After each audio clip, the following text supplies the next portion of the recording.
Dua warga sipil di DKI Kabupaten Yahukimo, Papua Pegunungan tewas diduga menjadi korban pembunuhan yang dilakukan oleh oknum kelompok kriminal bersenjata. Keduanya adalah Yonatan Arwan berusia 46 tahun dan Asri Obed berusia 58 tahun.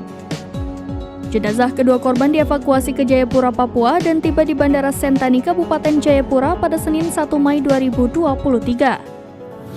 Kedua jenazah rencananya akan diterbangkan ke Makassar untuk selanjutnya dibawa ke Toraja. Kabak OPS Polres Jayapura, Kompol Errol Sudrajat mengatakan, setelah tiba kedua jenazah dibawa ke kediaman Ketua Ikatan Keluarga Toraja Kabupaten Jayapura.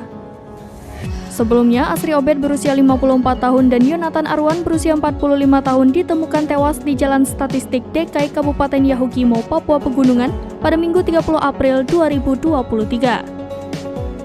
Kabid Humas Polda Papua, Kombes Pol Ignatius Beni Adi Prabowo mengatakan, saat ini Polres Yahukimo tengah menangani kasus tersebut. Kapolda Papua Irjen Matius Devakiri menduga pelaku pembunuhan merupakan bagian dari kelompok kriminal bersenjata di wilayah tersebut.